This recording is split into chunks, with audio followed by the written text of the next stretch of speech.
उधर America which house of representative ने एक बिल पास किया। इस विच प्रबंध है कि कोई भी अमेरिकी राष्ट्रपति धर्म के आधार पर ट्रैवल बैन यानी कि यात्रा संबंधी बैन नहीं लगा सकेगा। नागरिक अधिकार वर्कर्स ने इसनूं अगे वल वधदा अहम कदम दसदे हुए स्वागत किया। इस बिल के कानून बनने लई अमेरिकी सैनेट विच इसका पास होना जरूरी सी। हाउस ऑफ रिप्रजेंटेटिव विच बिल के समर्थन विच 218 और विरोध विच 208 वोट पए। बिल नूं रस्मी तौर पर नो बैन एक्ट ना दिता गया। तो दस दईए कि साबका राष्ट्रपति ट्रंप ने कई मुस्लिम मुल्कों के नागरिकों के अमेरिका की यात्रा करने ते रोक लगाने का विवादित कदम उठाया सी। ट्रंप ने यह बैन 2017 में राष्ट्रपति का अहुदा संभालण तो कुछ देर बाद ही लागू किया सी। इसका व्यापक विरोध होया सी। अमेरिकी अदालतों में बैन नूं 2 बार खारिज किया गया, पर इसनूं फिर राष्ट्रीय सुरक्षा लई उठाए कदम वजों पेश किया गया। आखिरकार अमेरिकी सुप्रीम कोर्ट ने 2018 में इसनूं कानूनी दस्सिया। बैन नूं शुरू में Libya, Venezuela, north Korea, Somalia, Yemen, Iran, Syria के नागरिकों को अमेरिका आउण तो रोकण लई लागू किया गया सी। 2022 में ट्रंप ने इस बैन के दायरे में Myanmar, Eritrea, Kyrgyzstan, Nigeria, Sudan और तंजानिया नूं भी शामिल कर लिया सी।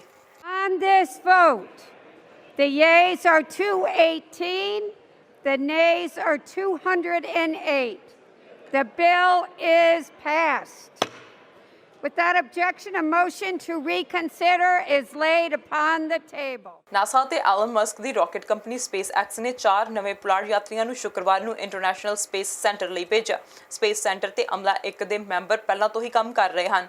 ਅਮਲਾ 2 ਦੇ 4 ਮੈਂਬਰਾਂ ਦੇ ਜਾਣ ਤੋਂ ਬਾਅਦ 6 ਮਹੀਨੇ ਤੋਂ ਪੁਲਾੜ ਸਟੇਸ਼ਨ ਵਿੱਚ ਰਹਿਣ ਵਾਲਾ ਯਾਤਰੀ 28 ਅਪ੍ਰੈਲ ਨੂੰ ਵਾਪਸ ਆ ਜਾਣਗੇ। ਸਪੇਸ ਸਟੇਸ਼ਨ ਤੇ ਜਾਣ ਵਾਲੇ 4 ਜਣੇ ਅਗਲੇ 6 ਮਹੀਨੇ ਤੱਕ ਵਿਗਿਆਨਿਕ ਪ੍ਰੀਖਣ ਕਰਨਗੇ। ਇਹਨਾਂ ਪੁਲਾੜ ਯਾਤਰੀਆਂ ਵਿੱਚ ਮਹਿਲਾ ਪਾਇਲਟ ਮੇਗਨ ਮੈਕਾਰਥਰ ਵੀ ਹੈ। ਇਸ ਤੋਂ ਪਹਿਲਾਂ ਉਹਨਾਂ ਦੇ ਪਤੀ ਬੌਬ ਬੇਹਨਕਨ पिछले साल स्पेस एक्स तो ही पुलाड़ विच गए सन। इस बार 2 अमेरिकन, 1 जापानी और 1 फ्रांसीसी पुलाड़ यात्री है। इन्हां 4 पुलाड़ यात्रियों का स्पेस सेंटर विच पहलां तो काम करने वाले 3 नासा, 1 जापान और 2 रूस के यात्री स्वागत करेंगे। इन्हां दे पहुंचण तो बाद पुलाड़ यात्रियों की गिनती 11 हो जाएगी। स्पेस सेंटर विच पहुंचण लई उन्हां नूं लगभग 23 तो वध घंटे लगणगे। पहलां ये 4 यात्री वीरवार नूं भेजे जाने सन, पर खराब मौसम कारण मिशन नूं 1 दिन लई टाल दिता गया। ये पहला मौका है जदों स्पेस एक्स ने कैप्सूल और रॉकेट दोहां नूं दोबारा इस्तेमाल किया। इस कैप्सूल नूं स्पेस एक्स ने नवंबर में दूसरी पुलाड़ यात्रा में वरत्या सी। उधर आस्ट्रेलिया में कोरोना लगदी बीमारी तो सुरक्षा लई टीकाकरण जारी है। इस दौरान खून के जम जाण के 3 नवे केस सामने आए, जिन्हां दे संभावित तौर पर एस्ट्राजेनेका कोरोना वायरस टीके नाल जुड़े होने की संभावना है। थैरेपैटिक गुड्स प्रशासन ने इसकी जानकारी दी। TGA ने सिंड्रोम के नाल शक्की मामलों की समीक्षा करने के लिए वैक्सीन सेफ्टी इन्वेस्टिगेशन ग्रुप ਨੂੰ बुलाया। 3 मरीज क्लिनिकल तौर पर स्थिर हैं, उन्होंने इलाज का असर हो रहा है और ठीक भी हो रहे हैं। एक केस NSW की एक 35 साल औरत, क्वीनसलैंड के 49 साल व्यक्ति और 80 साल विक्टोरियन आदमी के हैं। टीका लगाने के 9 तो 26 दिनों के विचकार उन्होंने ये लक्षण दिसे। उंज TTS बहुत घट विकसित होंदा जदों हुंदा उदों किसी व्यक्ति को खून के जमन के नाल ब्लड प्लेटलैट घट होंदा। TDS की रिपोर्ट के मुताबिक एस्ट्राजेनेका जैब तो बाद आस्ट्रेलिया में अजिहे केसां की कुल संख्या 6 हो गई है। इन्हां विच 5 केस 50 साल तो घट उम्र के लोगों में हैं। फैडरल सरकार ने फाइजर नूं 50 साल तो घट उम्र के बच्चों लई तरजीही टीका वजों घोषित करने तो पहलां उन्हां नूं यह टीका लगाया गया सी। तो उधर फ्रांस के एक पुलिस मुलाजम ते उन्हां दे थाने विच ही एक व्यक्ति ने चाकू नाल हमला कर दिता।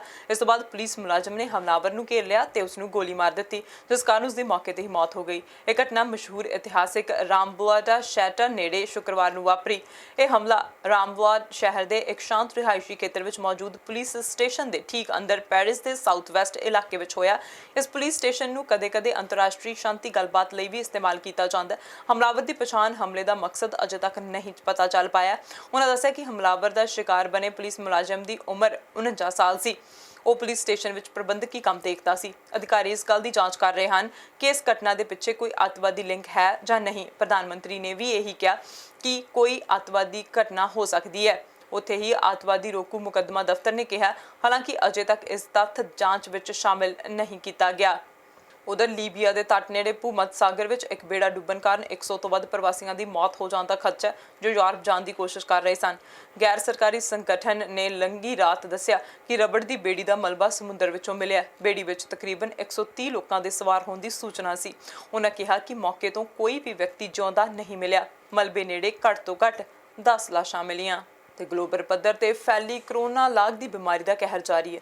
ਇਸ ਦੌਰਾਨ ਸੁਰੱਖਿਆ ਦੇ ਤੌਰ ਤੇ ਦੁਨੀਆ ਭਰ ਦੇ ਲੋਕਾਂ ਨੂੰ ਵੈਕਸੀਨ ਲਗਾਈ ਜਾ ਰਹੀ ਹੈ।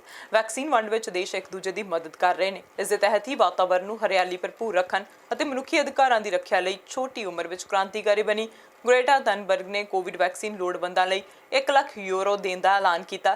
ਗ੍ਰੇਟਾ ਨੇ ਕਿਹਾ ਕਿ ਉਹਨਾਂ ਦੀ ਸੰਸਥਾ ਲੋੜਵੰਦਾਂ ਤੱਕ ਕਰੋਨਾ ਵੈਕਸੀਨ ਪਹੁੰਚਾਉਣ ਲਈ ਗਰੀਬ ਦੇਸ਼ਾਂ ਲਈ 1 ਲੱਖ ਯੂਰੋ ਦਾ ਦਾਨ ਕਰੇਗੀ। ਇਹ ਰਾਸ਼ੀ ਵਰਲਡ ਹੈਲਥ ਆਰਗੇਨਾਈਜੇਸ਼ਨ ਨੂੰ ਭੇਜੀ ਜਾਵੇਗੀ ਤਾਂ ਜੋ ਗਰੀਬ ਦੇਸ਼ਾਂ ਨੂੰ ਕਰੋਨਾ ਸੰਕਟ ਨਾਲ ਨਜਿੱਠਣ ਵਿੱਚ ਮਦਦ ਮਿਲ ਸਕੇ। ਗ੍ਰੇਟਾ ਨੇ ਕਿਹਾ ਕਿ ਦੁਨੀਆ ਭਰ ਵਿੱਚ 500 ਦੇਸ਼ ਗਰੀਬੀ ਨਾਲ ਜੂਝ ਰਹੇ ਹਨ, ਜਿੱਥੇ ਕਿ ਇਸ ਸੰਕਟ ਸਮੇਂ ਮਦਦ ਦੀ ਲੋੜ ਹੈ। ਵਰਲਡ ਹੈਲਥ ਐਸੋਸੀਏਸ਼ਨ ਨਾਲ ਟੀਕਿਆਂ ਦੀ ਵੰਡ ਬਾਰੇ ਗ੍ਰੇਟਾ ਨੇ ਵਰਚੁਅਲ ਮੀਟਿੰਗ ਦੌਰਾਨ ਵਿਚਾਰ ਵਟਾਂਦਰਾ ਵੀ ਕੀਤਾ। ਉਹਨਾਂ ਨੇ ਕਿਹਾ ਕਿ ਵੈਕਸੀਨ ਦੀ ਵੰਡ ਵਿੱਚ ਅਮੀਰੀ ਗਰੀਬੀ ਦਾ ਫਰਕ ਖਤਮ ਹੋਣਾ ਚਾਹੀਦਾ ਹੈ। Thank you so much for having me. It is an honor to participate in this event, and I will talk briefly now. And science shows that in the future we will most likely experience more frequent and more devastating pandemics unless we drastically change our ways and the way we treat nature. Today, up to 75% of all emerging diseases come from animals. And as we are cutting down forests and destroying habitats, we are creating the ideal conditions for diseases to spill over from one animal to another and then to us. And we can no longer separate the health crisis from the ecological crisis, and we cannot separate the ecological crisis from the climate crisis. It's all interlinked in many ways. And during this pandemic, we have seen what we can achieve when we put resources into science. Vaccines were developed in record time. But so far, on average, 1 in 4 people in high-income countries have received a coronavirus vaccine, compared with just 1 in over 500 in low- and middle-income countries. And the international community, governments, and vaccine developers must step up their game and address the tragedy that is vaccine inequity. We have the tools we need to correct this great imbalance that exists around the world today in the fight against COVID-19. Just with the climate crisis, those who are the most vulnerable need to be prioritized, and global problems require global solutions. It is completely unethical that high-income countries are now vaccinating young and healthy people if that happens at the expense of people in risk groups and on the front lines in low- and middle-income countries. And this is a moral test. We talk today about showing solidarity, and yet vaccine nationalism, it's what's running the vaccine distribution. It is only when it really comes down to it that we show our true face. And that is why I and many others are supporting WHO, Gavi, and all involved in the COVAX initiative, which I believe offers the best path forward to ensure a more equitable global vaccine distribution and a way out of this pandemic. Thank you.